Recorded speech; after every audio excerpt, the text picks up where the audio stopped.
हम love marriage के खिलाफ नहीं छी, मगर ई कह रहल छी क्या अहाँ केने छियै ताहि दुआरे? बिल्कुल भी नहीं। अच्छा, ओहि दुआरे से कियाकि अब जकरा जे पसंद हेतै, मगर ई छै जे अहाँ एना अहाँके नहीं करबाक चाही। स्वागत है अहाँ सबके हमर ई नवका ब्लॉगमे। अखन तऽ भोरके टाइम छै, 8:30 बाजि रहल यऽ। और अजुका ब्लॉगमे हम बात करब अहाँके तनुप्रिया आ राहुलके जे DMCH में जे घटना भेल छलै हँ ओहिके बारेमे, जाहिमे राहुलके मारि देल गेल छलै हँ, तऽ ओहिके विषयमे बात करब। ओना हम दोसर चैनल पर ई वीडियो बनाके पोस्ट केने छलहुँ हँ, लेकिन ब्लॉगवला हमर चैनल छी, तऽ एहिमे हम रंजनासँ पुछबै कि रंजनाके पर की मतलब हुनकर की विचार छै ई घटना पर। तो फिलहाल हम छत पर छी, सुबह के 8:30 बाजि रहल यऽ। और कल रात में बढ़िया पानि भेल छलै हँ। तऽ रात में जे पानि भेलै तऽ बुझबे नहीं केलिए कखन पानि भेलै हँ, शायद भोरबा में भेलै। जहन कूलर पंखा दुनू चलै छलै, भोरबा में ठंडा लागऽ लागल, तहन देखलिए तऽ बुझायल कि नहीं यार पानि भेलै हँ। तखने ऋषु बाबूके स्कूल छोड़ि कऽ एलहुँ हँ, छत पर एलहुँ हँ तऽ देखियौ मौसम एखनो जे छै से अहाँके पूरा मेघ लागल छै, आ संगे हल्का हल्का 2-4 टा के बूंद आब सेहो पड़नाइ फेरसँ शुरू भऽ गेल यऽ। तऽ बुझाइए बारिश बढ़िया हेतै। तो चलू नीचा जाइ छी और रंजनाके पूछै छियनि ई जे DMCH में जे घटना भेल छलै हँ, जाहिमे एकटा ससुरे अपन दामादके या जमायके मारि देलखिन, तऽ ओहिपर रंजनाके की विचार छै, रंजना की सोचैए, तऽ रंजनासँ जाकऽ पूछै छी। तऽ रंजना एखन किचनमे छथि और बना रहल छथि खाना। तो देखियो मसाला भुजा रहल छै एखन, भैया की बना रहल छी हैं? कचरी के तीमन। कचरी जकरा चटका कहै छै, तऽ हाँ देखियो चटका के तीमन बनते है। एहिमे क्या रखने छी, ओहिना खेबै छुच्छे की? तऽ किछु छुच्छे खेबै और किछु सब्जी बनि रहल छै। तऽ रंजनाके बहुत दिन से इच्छा छलनि हँ जे चटकाके तीमन खाइके। एखन बेचारीके बीचमे ततेक ज़्यादा व्रत भेलनि हँ, किछु दिन पहिले तऽ 4 दिन का लगातार व्रत छलै, आ फेर अहाँके काल्हि खना सोमवारी छलै हँ। आइ रंजनाके किछु खाइके मोन भेलनि हँ चटपटा, तऽ बनबै छथि। कथी बनबै छी? चटकाके तीमन।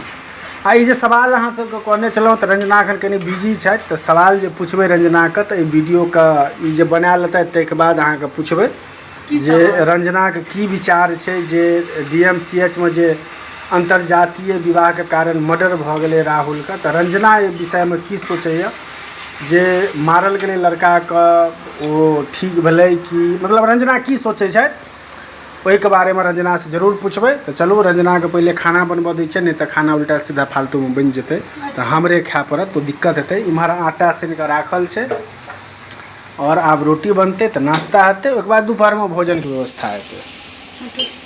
चलू दरभंगामे जे भेल छलै हँ, तऽ रंजना एखन कनि फ्री भेलथि हँ। साँझ भऽ गेलै हँ, अहाँके 5:15 बजे छै। तऽ रंजना एखने ऋषुके लग हाँ तऽ ऋषुके एखने छोड़ि कऽ एलथि हँ ऑफिस, एतऽसँ स्कूलसँ कहै छी, ट्यूशनसँ। तऽ रंजनाके चलू रंजना अहाँ जवाब दियौ, दरभंगामे जे DMCH में जे अंतर्जातीय विवाह भेल छलै हँ तनुप्रियाके और राहुलके, तऽ ओहि विषयमे अहाँ की कहऽ चाहै छियै? के गलत छै या फिर की कहऽ चाहै छियै? अहाँ अपन राय दियौ। हमर राय ई अछि जे की कहै छै जे पहिलू गलती तऽ ओ लड़की ई केलथि जे हुनका माय बाप पढ़ै लए भेजने छै, चाहे ओ लड़की रहै चाहे ओ लड़का रहै। ओ माय बाप भेजने छलखिन जे पढ़ैके उम्मीदसँ हमर बेटी डॉक्टर, कलेक्टर जे भी बनै छै, फिलहाल तो मेडिकल कॉलेजमे छलथि हैं, तऽ जे भी छलै हुनका पढ़ै लए भेजने छलथि। तहन ओ ई मतलब विवाह कऽ लेलथि, और पूरा जते छै गाम, सोशल मीडिया, मतलब मोबाइल तोबाइल सौंसे ई आबि गेल छलै, अहाँ सब देखनहिए रहियै। आ जहन हुनकर जे मतलब तनुप्रियाके जे पिताजी छलखिन, ओ जे हुनका हत्या केलखिन सेहो आबि गेलै सोशल मीडिया, फेसबुक वगैरह सब सौंसे आबि गेल छलै। तऽ फर्स्ट गलती तऽ हुनकर ई छनि जे ओ बियाह केलथि। किनकर? लड़कीके? हाँ लड़कीके। मतलब एना नहीं करबाक चाही, माँ बाप इच्छासँ करबाक चाही। इच्छा से अगर अहाँके पसंदे छलै तऽ अहाँ अपन मम्मी पापाके कन्फ्रेंस करितहुँ, जे मतलब कन्वेंस करितहुँ, सॉरी, जे हाँ हमरा लड़का पसंद यऽ, एहन तरहके मतलब करितहुँ। कियाकि आइके डेटमे जरूरी नहीं छै जे ब्राह्मण ब्राह्मणेसँ बियाह करे। आइके डेटमे कोनो जाति रहै छै ककरोसँ करै छै।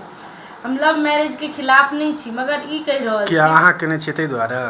बिल्कुल भी नहीं। अच्छा, ओहि दुआरे से कियाकि अब जकरा जे पसंद हेतै, मगर ई छै जे अहाँ एना अहाँके नहीं करबाक चाही।